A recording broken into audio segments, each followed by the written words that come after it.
an author event happening tonight at the Elliott Bay Book Company on Seattle's Capitol Hill, is aimed at helping trans kids thrive.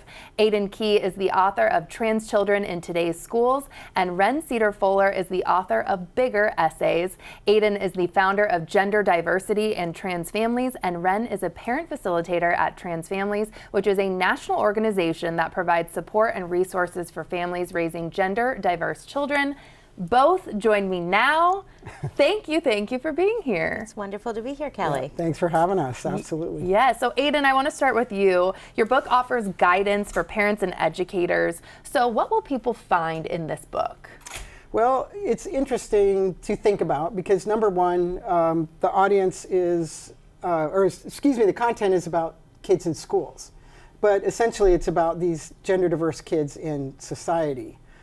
So the parents can benefit from it, educators, and really any adult who wants a deeper understanding of this issue.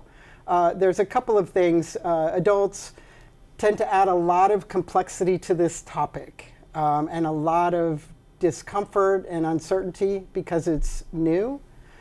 Children themselves are pretty straightforward when it comes to gender differences in their classmates. So this is based on almost 20 years of stepping into schools across the nation with rural communities, cities, politically conservative, faith communities, etc.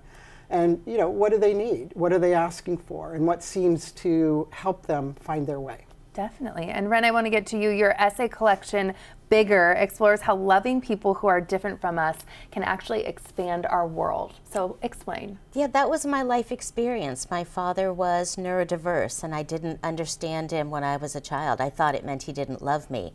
And I needed to, as I became a public school teacher and worked with kids on the spectrum, I learned more about my father. My mother was an immigrant. I ended up with an autoimmune disease that dried up my tears, and then my child came out as transgender. And each of these experiences that are different from the norm, they all expanded my world. So I thought I'd write about it. And there you are. And for almost 20 years, our state has actually led the nation in the successful inclusion of transgender K-12 students. What should people know about this? Well, exactly that. Washington has led the way. So that means almost 2 decades of implementation. Washington was amongst the first states in the U.S. to adopt policy and provide guidelines for how that inclusion looks. Washington was the first state to implement a K-12 sports policy for trans students in athletics. And what do we know about that? Well, we know, number one, that it has gone really well. Both of these policies have undergone just the tiniest revisions over time. So that is, that's one thing that a lot of people don't know.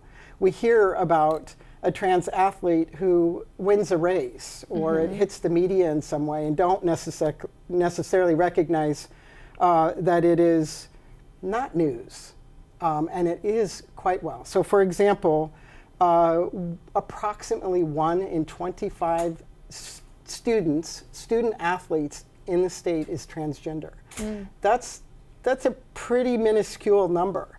And in 18 plus years, one of them has managed to become, cross the finish line in first place.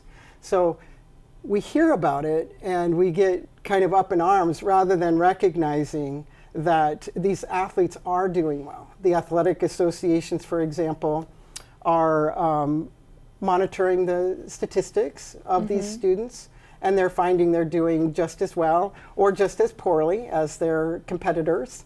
So I think Washington should be very proud of what we've done and led the way. Yeah, we're definitely paving the way.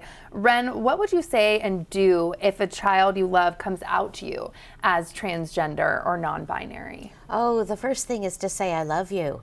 Our children, by the time they come out, they have researched online and they have heard stories of being rejected by their family and their friends. And the very first thing that our children need to hear is, I love you. If this is a coworker telling you about a child or a relative telling you about your child, that person also needs to hear that you care about them, you will always care about them, because there is so much fear right now about being rejected. And after that, I think parents can ask How did you learn this about yourself? But that's about the only question we can ask right away, because kids are feeling overwhelmed. They're very afraid of what happens next. And so we can take all of our questions to a group like Trans Families or PFLAG or one of the other wonderful resources.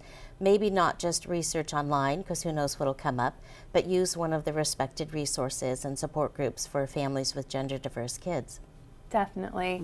And I want to talk about Trans Families then, if you wouldn't mind explaining what Sure. this organization is. Well, it's interesting because the parents that come in are asking a lot of questions, and there's some common themes. What if this is a phase? What if they change their mind? Are they too young to know this about themselves? Or if they're teenagers, are they being influenced by peers or by social media? And so these parents are articulating these questions that society as a whole has as well. So I think rather than viewing those questions as a stopping place, like this might be a phase, so let's not act. They might change their mind, so therefore no steps forward. Of course, teens are influenced by their peers. That we actually look at these questions as worthy of discussion.